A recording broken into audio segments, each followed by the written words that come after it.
नमस्कार दोस्तों, स्वागत है आप सभी का हमारे YouTube चैनल पर। तो आज हम बात करेंगे डीएलएड एग्जाम 2026 लेटेस्ट अपडेट के बारे में। तो आज हमारी तारीख हो चुकी है 3 मार्च 2026। आज की ब्रेकिंग न्यूज पहले हम इस वीडियो में देखने वाले हैं। जी हाँ दोस्तों, सबसे पहले होली की आप सभी बच्चों को ढेर सारी शुभकामनाएं। सभी बच्चों को हैप्पी होली। ठीक है, अब चलिए दोस्तों हम देखते हैं कि क्या क्या होने वाला है। आरक्षित पद तय होने के बाद ही होंगी भर्तियां। जी हाँ दोस्तों, अपडेट लखनऊ से आ रही है। उसके बाद अगली अपडेट आती है, भर्ती प्रस्ताव भेजने से पहले आरक्षित पद बताना विभागों के लिए जरूरी है। ठीक है, प्रदेश के एडेड शिक्षकों का उत्पीड़न रोकेगी धारा 16। जी हाँ, उसके बाद अगली अपडेट, 8 लाख विद्यार्थियों को इसी महीने होगी शुल्क की भरपाई। डाटा की जांच करवा रहा है समाज कल्याण विभाग। 16 लाख छात्रों को मिल चुका है योजना का लाभ। जी हाँ दोस्तों, स्कॉलरशिप को लेकर एक ये बड़ी अपडेट है। उसके बाद दोस्तों आपके मन में ढेर सारे सवाल होंगे, सर स्कूटनी का हमारा आवेदन शुरू हो चुका है, क्या हमें स्कूटनी का फॉर्म डालना चाहिए कि नहीं? भाई देखिए, 150 रुपए लग रहा है आपका पर सब्जेक्ट स्कूटनी का। आप मैक्सिमम 2 सब्जेक्ट का करा सकते हैं, तो मतलब 150 के हिसाब से गुणे 2 करेंगे तो हो जाएगा 300 रुपए। ठीक है, लेकिन कॉलेज वाले आपसे अंधाधुंध पैसा मांग रहे होंगे, कहीं पर 500 रुपए, कहीं पर 1000 रुपए। ये गलत चीजें हैं। सही रेट आपको इसलिए मालूम चल जाता है ताकि आप यूट्यूब से कनेक्ट हैं, ऑनलाइन सारी जानकारी मिल जाती है। देखिए, जो पीडीएफ मिलती है ना, वो तो आपको पहले भी मिलती थी, लेकिन होता है ना कि कॉलेज वाले आपको उल्लू बना देते हैं। डीएलएड सेकंड और फोर्थ सेमेस्टर एग्जाम डेट 2026 की क्या अपडेट से, कब से आपका एग्जाम शुरू होगा? जी हाँ, देखिए सबसे ज्यादा इंपॉर्टेंट इस बार ये रहने वाला सेकंड सेमेस्टर में कि जो बच्चे डीएलएड 2024 बैच के हैं, ठीक है, अब उनको भाई समझना पड़ेगा कि यार हमने गलती कहाँ की। 1 लाख से ज्यादा बच्चे फेल होना, ये बहुत ही गंदा रिजल्ट दर्शाता है। ठीक है, आप ये मत सोचिए कि यार आपके कॉलेज में हर बच्चा फेल है। आपको ये सोचना है जो बच्चे पास हुए वो कैसे हुए। ठीक है, क्या डीएलएड इतना कठिन हो चुका है? आप कभी ग्रेजुएशन में फेल नहीं हुए, कभी हाई स्कूल में, इंटर में फेल नहीं हुए, तो डीएलएड में क्यों फेल हो गए? सब कुछ एकदम आसान। ठीक है, गलती आपने कहाँ की ये समझना पड़ेगा। हमने आपसे एक बात बोला है कि कभी भी लघु उत्तरीय क्वेश्चन डीएलएड में हम इग्नोर नहीं कर सकते, मिस नहीं कर सकते। 25 नंबर का क्वेश्चन पेपर में आपको पता है 7 क्वेश्चन लघु उत्तरीय के आते हैं, मतलब 7 गुणे 2 हो गया 14 नंबर। 6 नंबर के अति लघु उत्तरीय 20, 5 बहुविकल्पी 25। ये पूरा प्रोसेस, उसके बाद भी आप लोग गलती कर रहे हैं। तो भाई कहीं तो आपसे मिस्टेक हो रही है, इसको आपको थोड़ा-सा ध्यान देना है। ठीक है? इस बार जब आप एग्जाम में पहुंचेंगे, सबसे पहले आप अति लघु उत्तरीय क्वेश्चन पर फोकस करेंगे। जो 50 नंबर का क्वेश्चन पेपर होता है, 10 क्वेश्चन आते हैं, मतलब लघु उत्तरीय के, तो 10 गुणे 2 20। तो यहाँ पर भी हमने लघु उत्तरीय की बात की, अति लघु उत्तरीय की नहीं। ठीक है, तो 20 नंबर यहाँ पर आते हैं और 15 बहुविकल्पी, 15 अति लघु उत्तरीय, 30 नंबर। टोटल हुआ 50 नंबर। तो अब आगे गलती नहीं करना है, ये आपकी अंतिम गलती हम समझ रहे हैं। इसके बाद अगर आप लोग गलती करेंगे, एक और बात सबसे ज्यादा इंपॉर्टेंट है कि जो हमारा ये सेकंड सेमेस्टर होता है ना भाई, ठीक है, ये ज्यादा हार्ड होता है कंपेयर टू आपका फर्स्ट सेमेस्टर।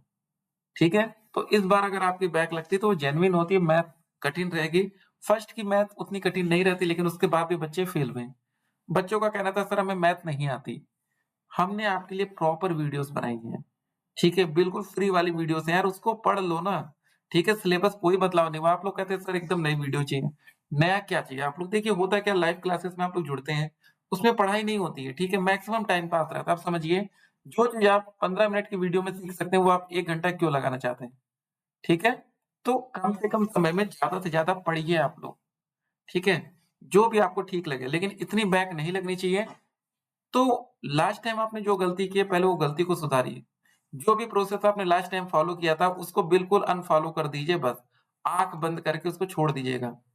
उस प्रोसेस को दोबारा रिपीट मत करिएगा, नहीं तो एक बार और आपका रिपीटिशन में बैक लग जाएगी। रिजल्ट में फेल लिख कर आ जाएगा। आप जो भी प्रोसेस यूज़ कर रहे थे, उसको एकदम छोड़ देंगे। ठीक है? तो देखते हैं पहले कौन-कौन सी वैकेंसी आएगी यूपी में। सरकार ने भर्तियों में आरक्षित पदों को लेकर समय समय पर उठने वाले विवादों को पूरी तरह से खत्म करने की तैयारी कर दी है। अब आरक्षित पदों की संख्या तय होने के बाद ही भर्तियाँ की जाएँगी। ठीक है, ये भाई कोई नई बात नहीं है, हर बार गलती करते हैं और वैकेंसी निकाल नहीं रहे। उत्तर प्रदेश में आपको बता दें, 68,500 भर्ती आई थी, उसके बाद आती है 69,000 शिक्षक भर्ती, और उसके बाद से भी कोई भर्ती नहीं आई। 1 टू 5 लेवल पर, प्राइमरी लेवल पर, पीआरटी। देखिए, सरकार की ये बड़ी लापरवाही है जिससे बच्चों को बड़ा नुकसान होता है। समय से अगर वैकेंसी नहीं आएगी तो कैसे काम चलेगा? अब बताइए जो बच्चे इतने पहले से 2017 में समझिए डीएलएड का जब से इसका नाम पहले बीटीसी हुआ करता था, बीटीसी 2015 बैच। इसका नाम 2016 में तो कोई आवेदन नहीं होता, फिर 2017 में इसका नाम होता है डीएलएड और जब से नाम डीएलएड पड़ गया तब से आज तक कोई भर्ती नहीं है, ठीक है? और याद रखिएगा आपके कोई सीनियर होंगे, आप उनसे पूछिएगा जब बीटीसी होता था, तो इसको नौकरी की गारंटी कहा जाता था। जो भाई बीटीसी कर लिया समझ लीजिए नौकरी वो पा जाएगा, ठीक है? एक समय इतना जलवा था डीएलएड का, लेकिन अब क्या ही करें, सरकारें ऐसी हैं कि आज आप स्थिति देख सकते हैं, डीएलएड करने के बाद नौकरी मिलेगी कि नहीं, इसकी कोई गारंटी नहीं है, ठीक है? तो लगे रहिए पढ़ाई में और जो भी डाउट्स हो, जो भी मदद हो, आप माँग सकते हैं, पूछ सकते हैं, ठीक है? स्कूटनी के फॉर्म भरे जा रहे हैं। देखिए स्कूटनी में एक सवाल था बच्चों का, ठीक है, स्कूटनी कहाँ? इसको भी हम क्लियर कर दें कि सर अगर हम स्कूटनी का फॉर्म भरते हैं, तो आगे क्या होगा? स्कूटनी में देखिए आपकी कॉपी रीचेक नहीं होती है।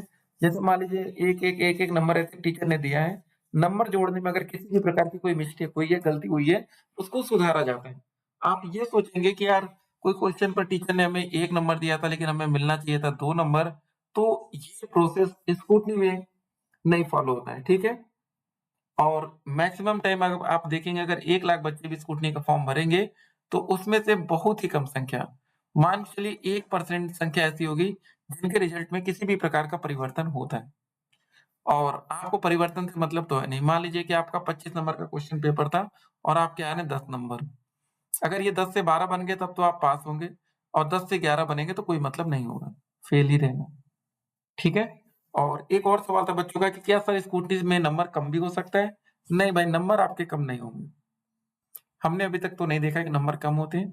ठीक है, अगर आपको नंबर जोड़ने में वहाँ गलती हुई होगी, नंबर ज़्यादा दे दिया होगा, हो सकता है कम कर दें, लेकिन मैक्सिमम चांसेस ये रहेगा नंबर कम नहीं होगा। अगर आप फेल हैं, तो आप आँख बंद करके स्क्रूटनी करा सकते हैं, क्योंकि अगर आप 25 में से 11 नंबर पाते हैं या 25 में से 0 पाते हैं, दोनों की वैल्यू सेम है।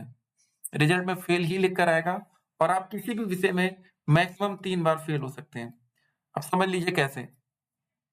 एक बार आप फेल हो चुके हैं, इसके बाद आप बैक पेपर फॉर्म देंगे, उसमें अगर आप पास नहीं होते, फिर फेल होते हैं, तो उसके बाद जो बैक पेपर होगा वो फाइनल होगा, अंतिम होगा। अगर उसमें भी आप फेल होते हैं तो डीएलएड आपका वहीं से समाप्त कर दिया जाएगा और अभी तक पीएनपी ने इसमें किसी भी प्रकार का कोई संशोधन नहीं किया है, ठीक है? तो इन सब बातों को ध्यान में रखिए कि भाई पीएनपी क्या कर रही है आपके लिए, क्या नहीं कर रही है और आगे क्या-क्या होने वाला है आपके साथ। कुछ बातें आप लोग नहीं जानते तो बाद में परेशान होना पड़ता है। बाकी दोस्त जो भी अपडेट्स आएगी डीएलएड, पीएनपी से वो अपडेट हम आप तक पहुँचाएँगे, ठीक है? बाकी हमारा व्हाट्सएप नंबर आपके सामने शो हो रहा होगा, व्हाट्सएप नंबर सेव कर लीजिएगा। होली की ढेर सारी शुभकामनाएँ। मैसेज करने से पहले आप लोग अपना नाम और डिस्ट्रिक्ट ज़रूर मेंशन करिएगा कि कौन से जिले से आपका मैसेज आ रहा है। फिर मिलते हैं, स्टे कनेक्टेड।